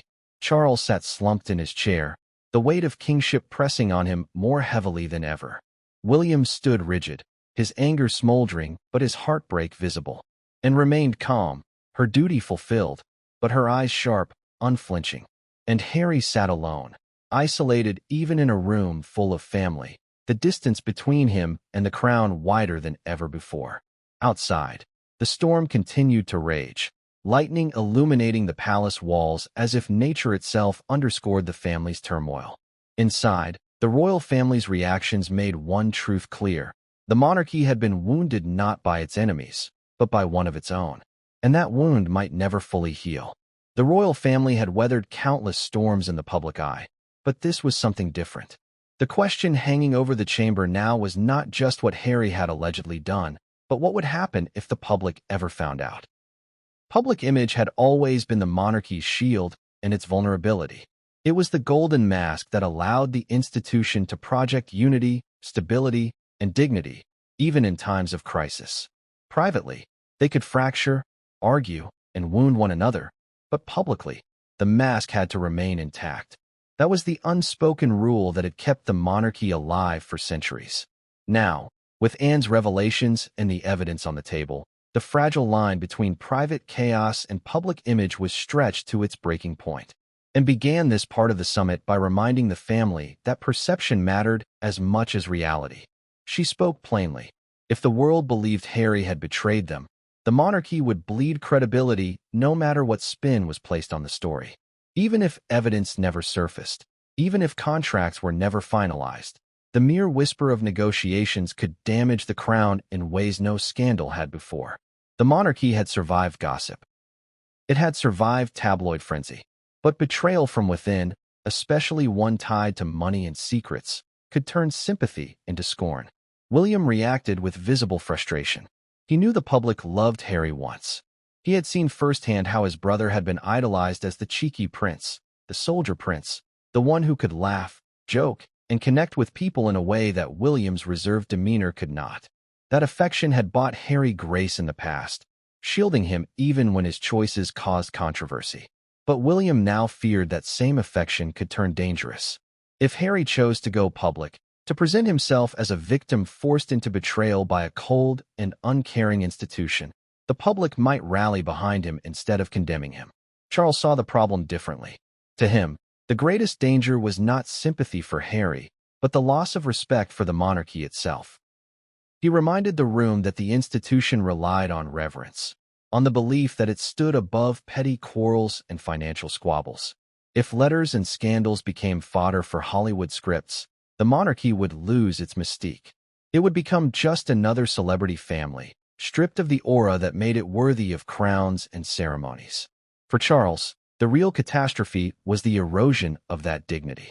Camilla added her own perspective, her voice steady but edged with caution. She reminded them of how the press thrived on division. If the story broke, the public would not see a complex narrative of motives and desperation. They would see headlines. Prince betrays crown. Secrets sold for millions. The tabloids would feast, international outlets would amplify, and the palace would be reduced to damage control. She urged them to remember that once perception was lost, it could not easily be regained. The middle of this chapter dives into the dual realities the monarchy faced, the private and the public. Privately, they were family members grappling with grief, betrayal, and fear. Publicly, they were symbols of national identity, expected to embody unity even when they were divided. This duality had always been a burden, but never more so than now. Advisors spoke up, outlining potential strategies. One suggested a public show of unity, photographs of the family together, statements emphasizing their bond, subtle gestures to reassure the public that nothing was amiss. Another warned that such performances could backfire if Harry chose to break ranks and contradict them. A staged show of unity would look like deception once exposed. The monarchy would appear not only divided but dishonest. And cut through these discussions with a reminder that the monarchy could not afford to rely solely on performance. She said that the best defense against scandal was to ensure the scandal never left the room. That meant addressing Harry's actions firmly, setting boundaries, and making it clear to him that there would be consequences if he continued down this path. She believed that a proactive stance privately would protect their public image more effectively than any staged photograph. Harry, when given the chance to speak, once again defended himself by appealing to the divide between public and private. He argued that the public deserved to know the truth about the monarchy, that secrecy was part of what made the institution harmful. He said he wanted to expose the hypocrisy, the lies, the way the palace presented itself as flawless while privately it was riddled with dysfunction. His words revealed the depth of his disillusionment. He no longer saw the line between public and private as something to preserve. He saw it as something to tear down. William's response was scathing. He reminded Harry that the monarchy's survival depended on that very line. He told him that every family had dysfunction, every family had private struggles, but not every family represented a nation. By destroying the barrier between public and private, Harry would not just be telling his truth. He would be dismantling the monarchy's very ability to function. The room grew heavy as they confronted the brutal reality. No matter what they decided, public perception would be shaped not just by their actions, but by Harry's choices. If he stayed silent, the scandal might remain contained. If he spoke, the monarchy's image could crumble. They could not control him as they once might have. He was beyond their reach, physically and legally, living in another country with his own resources and his own network. The end of this chapter builds to the sobering recognition that the monarchy's strength had always come from control. Control of image, control of narrative, control of access. For the first time, that control was slipping through their fingers. The private world of the monarchy had been weaponized by one of their own, and its transformation into public spectacle was no longer unthinkable. It was imminent, unless they acted. Charles closed his eyes as though in prayer, whispering that the crown had survived wars, abdications, and upheavals, but it might not survive being reduced to entertainment. William sat stiffly, staring at his brother with a mixture of anger and despair, and remained resolute, insisting that the institution could only survive if it drew clear lines between loyalty and betrayal. And Harry, seated alone, seemed to embody the very conflict they feared, the dangerous blurring of public and private, the transformation of monarchy into marketable story. Outside, the storm had calmed slightly, but the air remained thick with the promise of rain. Inside, the family knew the truth. Their survival depended not only on what they decided within those walls, but on how the world beyond them perceived every word, every action, every silence. The private had collided with the public, and the monarchy's mask was slipping.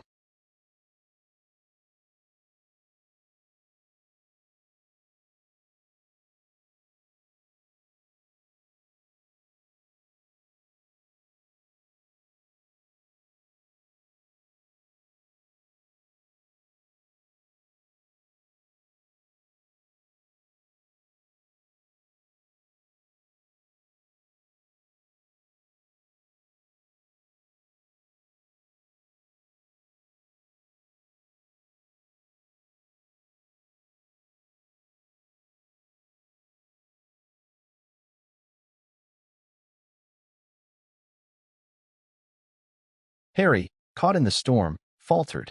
He insisted again that he had never signed anything, that he had not crossed the line into outright betrayal. But his words sounded thin, flimsy against the mountain of evidence presented, and interrupted him, her voice cutting through like a blade. She said that intent was enough, that even the willingness to consider such deals was betrayal in its purest form. She reminded him that as a prince, his duty was not negotiable, and his loyalty was not for sale. Charles finally lifted his head. His voice was softer than William's, but it carried more weight. He told Harry that he had always tried to protect him, to shield him from the harshest aspects of royal life. But that protection had limits. He said that a father could forgive mistakes, but a king could not overlook treason. His words landed like stones, heavy and cold, and for a moment the room was utterly still, every ear straining to catch the tremor in his voice. The middle of this chapter was chaos contained within four walls. William's fury boiled over, and he stood, his voice raised as he accused Harry of destroying not just the family, but the legacy of their mother. He said Diana's memory had been weaponized, turned into profit, twisted into justification for betrayal. He demanded to know if that was what Harry thought she would have wanted, for her letters, her pain, her private words to be sold to the highest bidder. Harry snapped back for the first time with force. His voice rose, filled with years of resentment and buried anger. He accused the family of abandoning him, of trapping him in a system that had no room for individuality, of silencing his wife, and of forcing him to choose between duty and survival.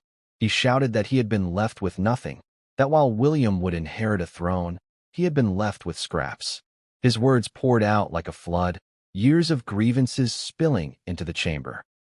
The family sat stunned, and did not flinch. When Harry finished, breathing heavily, she spoke with calm precision. She told him that what he described was pain, yes, but pain was not an excuse for destruction. She said every member of the family had suffered in silence at one time or another, and that endurance was part of the duty. Her voice was firm, resolute, a stark contrast to Harry's storm of emotion. Camilla interjected cautiously, reminding everyone that escalation would not solve the crisis. She urged calm, warned of the dangers of division, but her words were barely heard. The room was no longer a place of discussion. It had become a battlefield of words, each one striking deeper than the last. The turning point came when Charles, visibly shaken, stood to his feet. The act alone was enough to silence the chamber. His voice, though soft, carried the authority of centuries behind it. He declared that a choice had to be made, by Harry, by the family, by the monarchy itself. They could no longer linger in limbo. Either Harry renounced the path he had taken, pledging loyalty anew, or the crown would be forced to protect itself, even if that meant severing ties with one of its own. The words fell like a verdict, though the judgment was not yet final. Harry looked at his father, his eyes flashing with a mixture of hurt and defiance. He asked whether Charles was truly prepared to cast out his own son. The question hung in the air, chilling and raw, and for a moment Charles seemed unable to answer. But the silence itself was enough. The monarchy could not survive with half measures. The end of this chapter left the room teetering on the edge of decision. William stood rigid, his anger tempered now by sorrow, and sat calm but unyielding, her resolve unwavering. Charles looked broken, torn between his love as a father and his duty as a king. And Harry sat alone, his face pale, his body tense, knowing that the family's patience was gone and that his next words could determine his fate. Outside, the storm that had raged through the night was breaking. The first rays of dawn began to creep across the sky, casting pale light over the palace. Inside, however, the storm had only reached its peak. The turning point had come. From here, there would be no going back. The air in the palace summit chamber was thick with tension, suffocating even for those who had spent their lives navigating royal scrutiny and public attention. After hours of accusations, confessions, and veiled threats, the moment of decision had arrived. Every eye in the room was fixed on Prince Harry, the man whose choices had brought the family to the brink of fracture. The family had given him space to explain, to justify, to plead, and now that grace had reached its limit. The decision, once announced, would reverberate far beyond the walls of the palace, across media outlets, into homes worldwide, and perhaps even into the history books. Anne's calm demeanor contrasted sharply with the storm of emotions around her. She had been the voice of reason, the sentinel holding the line against chaos, the one willing to confront Harry with evidence and fact rather than sentiment. As the summit progressed, she had watched her nephew with an intensity that bordered on predatory. Her eyes were unwavering, her posture impeccable, radiating authority and the unspoken message that she would not yield. Every subtle glance, every deliberate pause in her speech, was a reminder to Harry that his actions carried consequences he could no longer evade. Charles, the king, had moved from quiet contemplation to a rare display of raw emotion. The crown weighed heavily on him now, its demands pressing him to reconcile his duty with his love for his son. He paced the room slowly, each step measured, as though the movement could channel the tumult of thoughts racing through his mind. He considered all the angles, the potential fallout in the press, the public opinion, the precedent for royal conduct, and, most importantly, the integrity of the institution he had spent decades upholding. The decision would define his reign and shape the legacy of the monarchy in ways that could not yet be calculated. William's anger had softened slightly, but remained palpable. His chest rose and fell with controlled intensity as he processed the events of the summit. He had been deeply wounded by Harry's alleged actions. The thought that private royal letters and family scandals had been contemplated for sale to the highest bidder almost unbearable. He wrestled internally with the duality of blood and duty. A brother, yes, but also a potential threat to the institution they were sworn to protect. William's hands trembled slightly, betraying the tension he had kept in check until now, and finally spoke again, her tone cutting through the heavy silence. She laid out the path forward with precision, her words deliberate and weighted with authority. Harry had to make a choice. Either he would publicly acknowledge the wrongness of his intentions, pledge his loyalty unequivocally, and commit to restoring the trust of the family and the institution, or the crown would take measures to protect itself, which could include limiting his titles, curtailing his access, and publicly denouncing his actions if necessary, and emphasized that this was not punishment but a safeguard, a necessary step to prevent further erosion of trust and stability within the royal framework. Harry's response was measured at first, a subtle attempt to gauge the room's reactions. His eyes flicked from and to Charles, then to William, and back to and again. There was hesitation, the quiet before a storm, as he weighed the repercussions of his next words. He knew that anything less than full transparency could spell the end of his standing within the family, while complete honesty carried its own risks of humiliation and exposure. For the first time, the vulnerability that had been concealed behind public statements and media narratives was palpable. His breathing deepened, a signal that the emotional gravity of the moment was sinking in. Charles, sensing the shift in his son, leaned forward slightly, his hands folded in front of him, the image of a father attempting to connect amidst the cold machinery of monarchy. He spoke softly but firmly, reminding Harry that forgiveness was possible, but trust had to be rebuilt.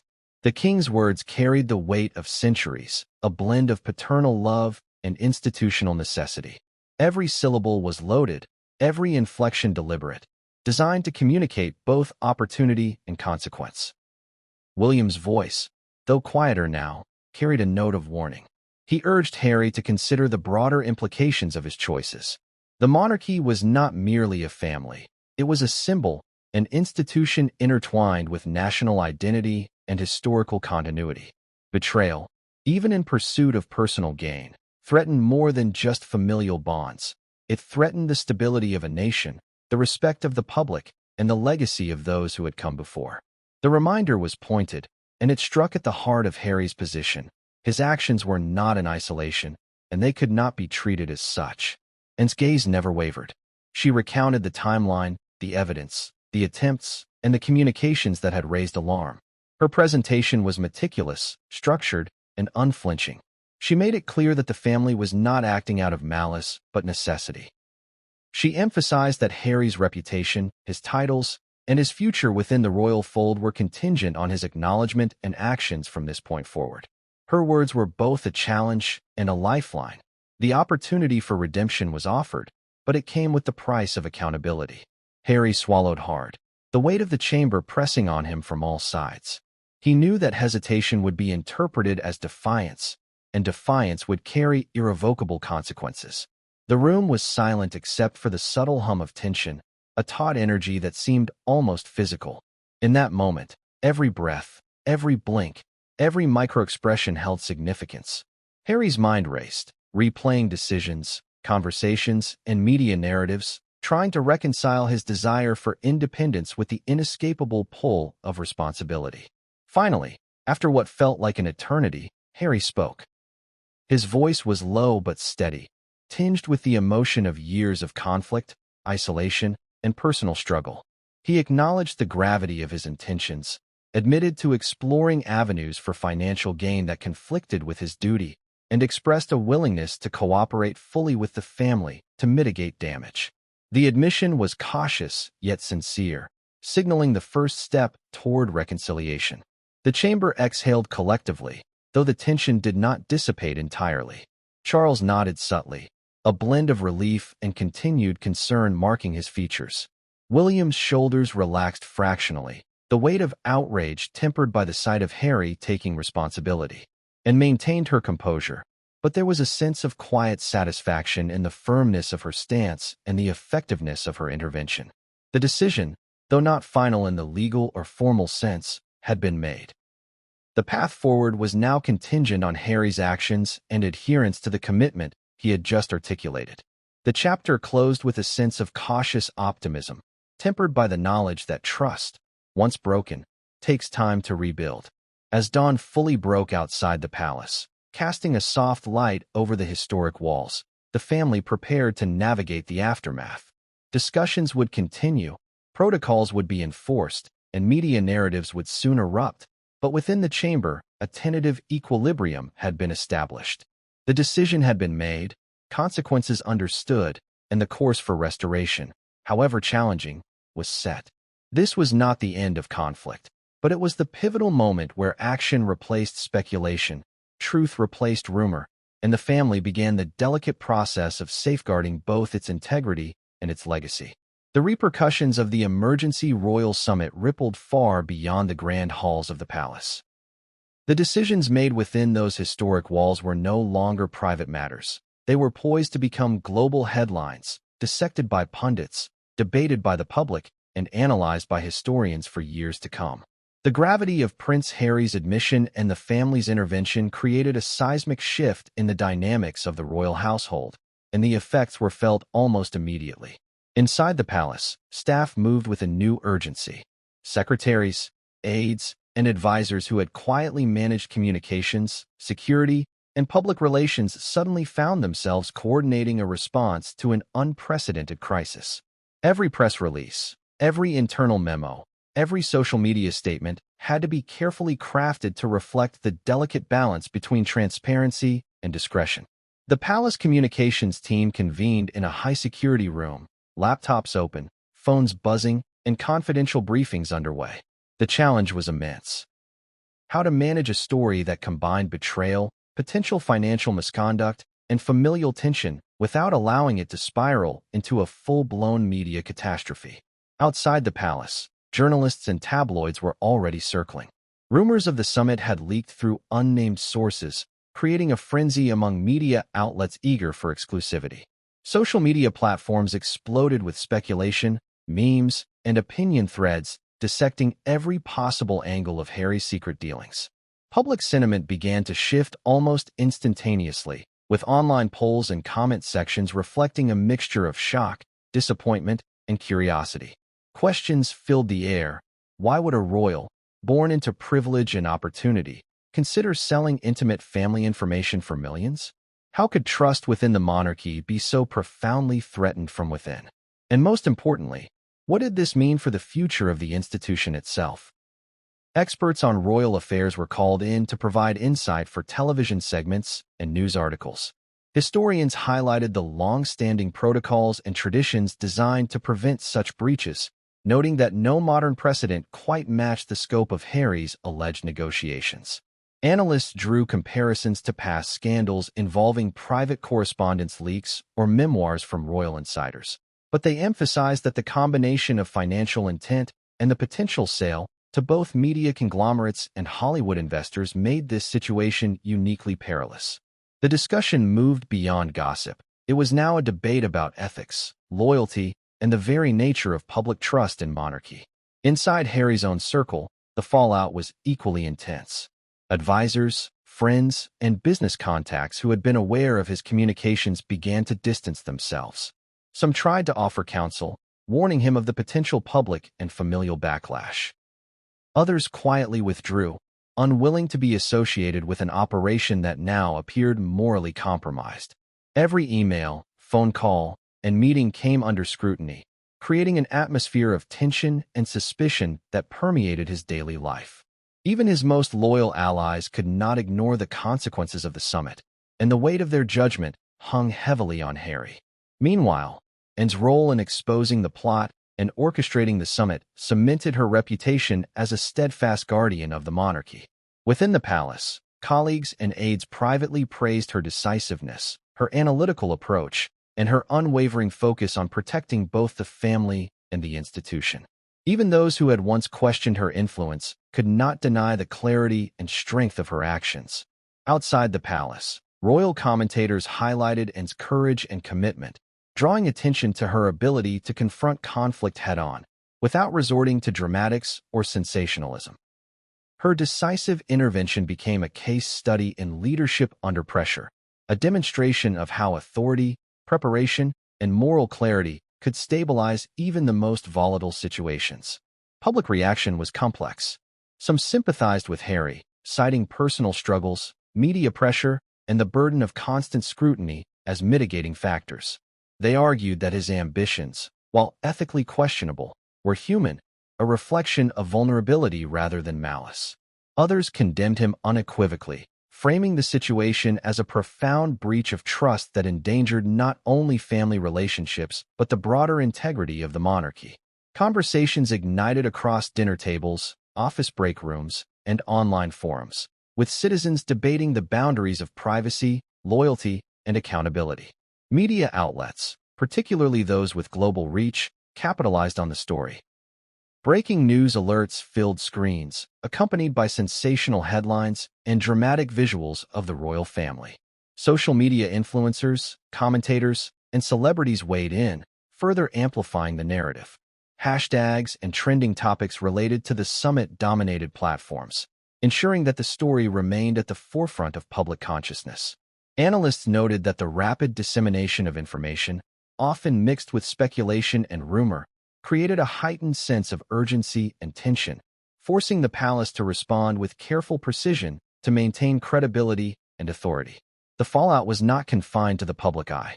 Within the family, private conversations and internal meetings became more frequent and intense. Trust, once fractured, required active rebuilding, and continued to monitor communications and oversee protocols designed to prevent further breaches. Charles and William engaged in strategic planning, considering both immediate responses and long-term implications. Every decision was scrutinized, every interaction evaluated for potential risk. Even small actions, such as public appearances or charitable engagements, were carefully choreographed to reinforce stability, restore confidence, and demonstrate unity in the wake of crisis. Financial implications also became a pressing concern.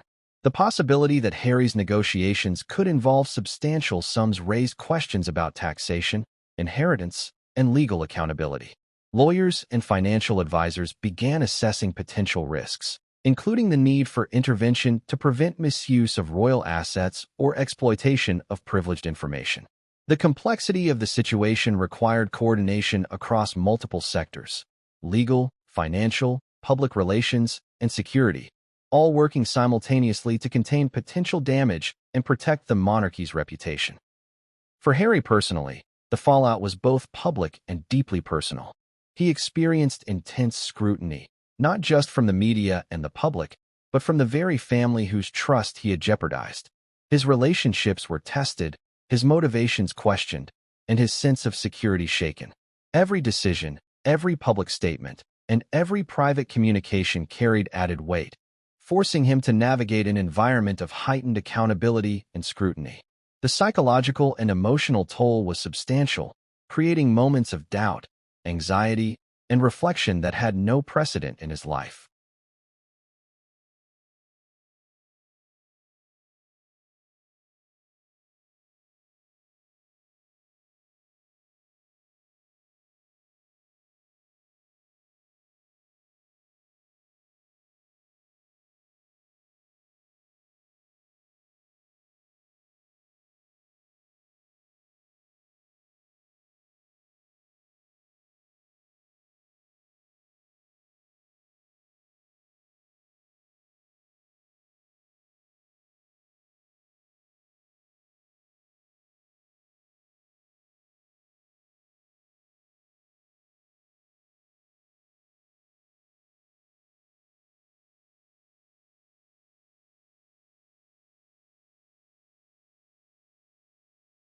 At the same time, Anne's decisive intervention became a focal point of public admiration.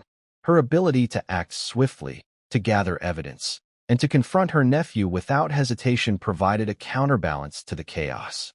Observers noted that the story was as much about her integrity and leadership as it was about Harry's missteps.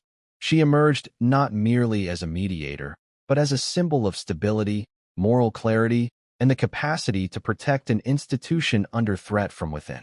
The media narrative evolved rapidly. Initial headlines that focused on scandal gradually shifted toward analysis, expert commentary, and historical context.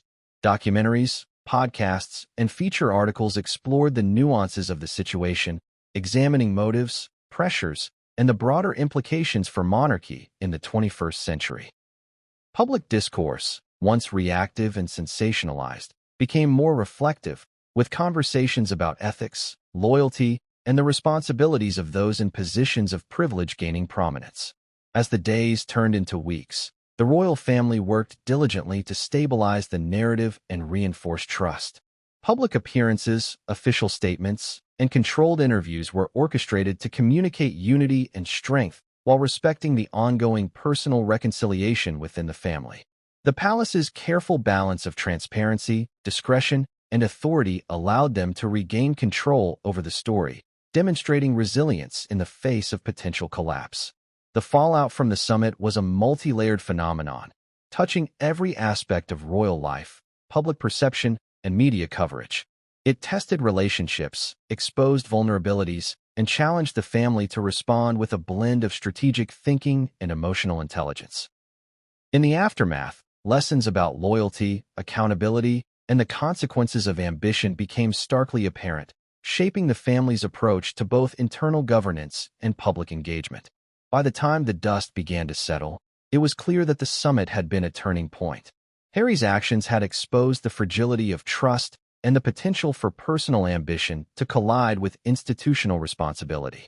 Anne's intervention had prevented an escalation that could have caused irreparable damage, and the family's coordinated response demonstrated the resilience and adaptability necessary to navigate crises of unprecedented complexity. The fallout was not merely a consequence of one individual's choices. It was a reminder of the intricate web of relationships, obligations, and expectations that define the monarchy itself. As news of the emergency royal summit and Princess Anne's revelation of Prince Harry's secret dealings spread across the globe, the public reaction was immediate, intense, and multifaceted. The story had all the elements of a media sensation: betrayal, secrecy, high-stakes negotiations, and the complex dynamics of one of the world's most famous families. Citizens, pundits, and commentators from London to Los Angeles were suddenly drawn into a narrative that blurred the lines between monarchy, celebrity, and scandal, igniting debates that transcended geography, politics, and social media platforms. The first wave of reaction came from traditional media outlets. Newspapers, television networks, and online news portals scrambled to cover the story, often with conflicting interpretations and sensationalized angles. Headlines screamed about Harry's royal betrayal and Princess Anne saves the monarchy, creating a stark dichotomy between the accused and the protector. Television news cycles ran continuous segments analyzing every detail of the summit, quoting unnamed palace sources and speculating on what might have been sold, to whom, and for how much. Evening talk shows hosted panels with royal experts, political analysts, and former staff, dissecting Harry's motivations and evaluating Anne's decisive actions. Each segment, each expert commentary, fed into the swirling public discourse, fueling curiosity, outrage, and fascination. Social media platforms exploded almost simultaneously, magnifying the intensity of public engagement. Twitter, X, Instagram, and TikTok were flooded with reactions ranging from memes mocking Harry's secretive ambitions to long-form threads exploring historical parallels of royal scandals. Hashtags like #RoyalBetrayal, #AnneTheProtector, and #HarryLeaks trended worldwide, drawing attention from millions of users. The virality of these posts created a feedback loop. Every news report inspired online discussion, which in turn influenced the next wave of media coverage. The pace and scale of this digital storm were unprecedented, demonstrating just how quickly public perception could shape a crisis into a global phenomenon. Opinion was sharply divided.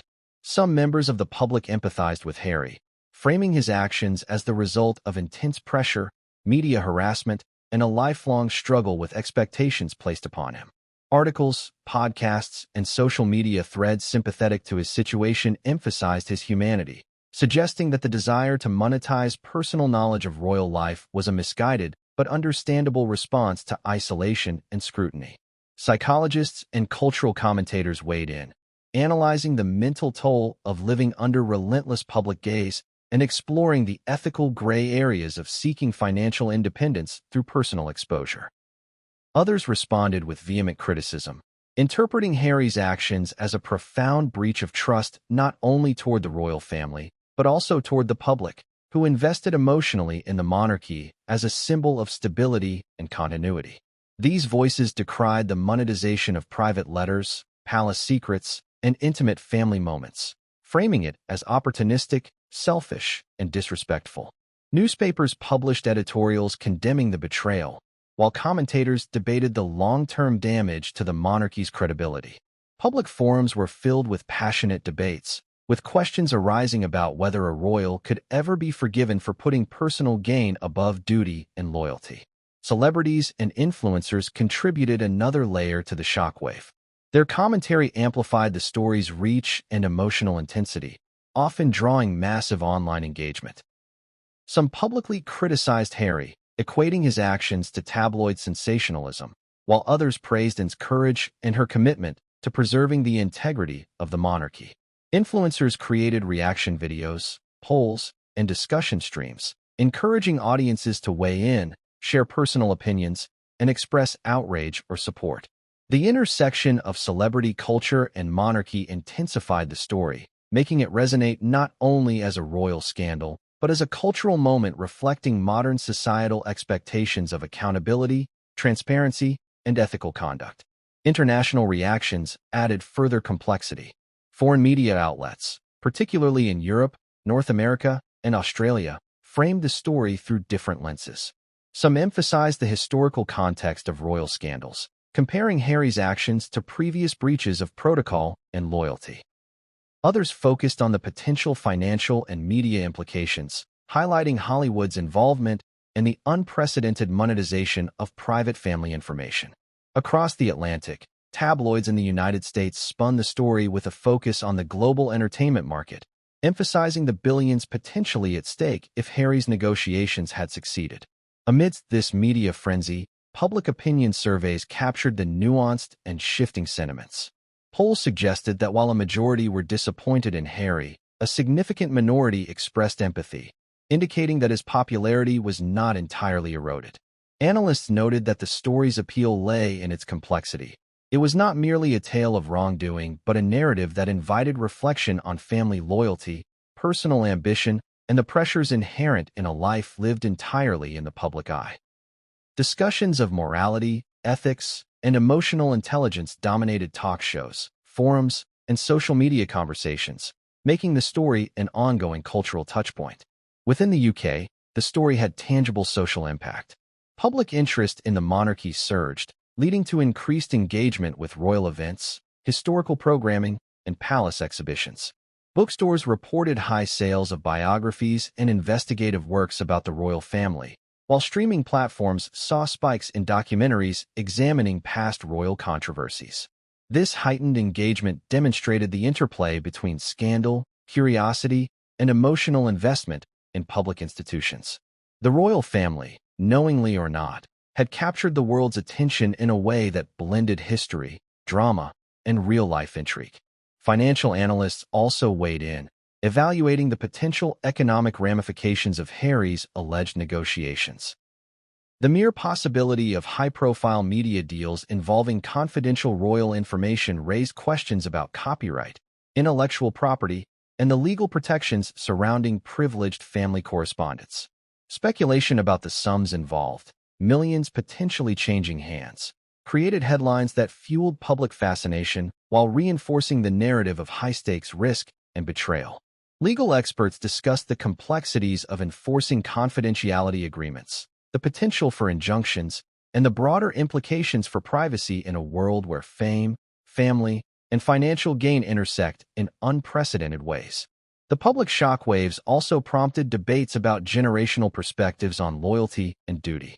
Social commentators highlighted the contrast between traditional expectations of monarchy, where allegiance to family and institution was paramount, and modern approaches that emphasize individual freedom, personal branding, and financial independence. Harry's actions, whether viewed as betrayal or pragmatism, became a case study in this generational tension, provoking discussions that reached beyond the palace walls to touch on societal attitudes toward family, ethics, and ambition. Amid the controversy, Princess Anne's role remained central. Public admiration for her decisiveness, clarity, and moral courage grew steadily, creating a counter-narrative to the scandal.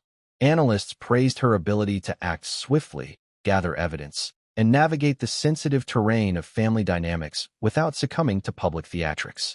Her intervention was framed as a reminder that leadership is not only about authority, but also about foresight, preparation, and unwavering commitment to principles. Anne's actions provided a stabilizing influence, giving the public a figure to respect and admire amid the chaos of speculation and intrigue. Even philanthropic organizations and charity partners connected to the royal family took note. Many paused engagements to assess the potential reputational risks and implications of associating with a member embroiled in public controversy. The ripple effects were felt in boardrooms, fundraising initiatives, and strategic planning sessions, highlighting how individual actions within the royal household could create far-reaching consequences for broader social and institutional networks. The emotional tone among the public fluctuated over time. Initial outrage gradually gave way to curiosity, analysis, and reflection. Commentary evolved from raw reaction to more nuanced discussion, exploring the complexities of loyalty, ambition, and personal ethics. As additional details emerged, including the scope of Harry's proposed media negotiations and the mechanisms Princess Anne used to uncover them, the narrative deepened, offering layers of intrigue and insight that kept audiences engaged over days, weeks, and even months. By the end of the first month following the summit, the story had transformed from a scandalous revelation into a cultural phenomenon. It inspired articles, documentaries, podcasts, and public debates. Academics and historians began examining it as a pivotal moment in contemporary monarchy, while media strategists dissected it as a masterclass in crisis communication. Social media analytics revealed unprecedented engagement levels, with global audiences dissecting every facet of the narrative, from Harry's motivations to Anne's leadership and the broader implications for monarchy, media, and public trust. The public shockwaves were a testament to the power of narrative, emotion, and human curiosity. They demonstrated how a single event, executed in secrecy and revealed at precisely the right moment, could reverberate across societies, institutions, and generations. They showed that in the modern age, transparency, ethical decision-making, and leadership are scrutinized not only by insiders, but by millions of engaged, opinionated observers worldwide.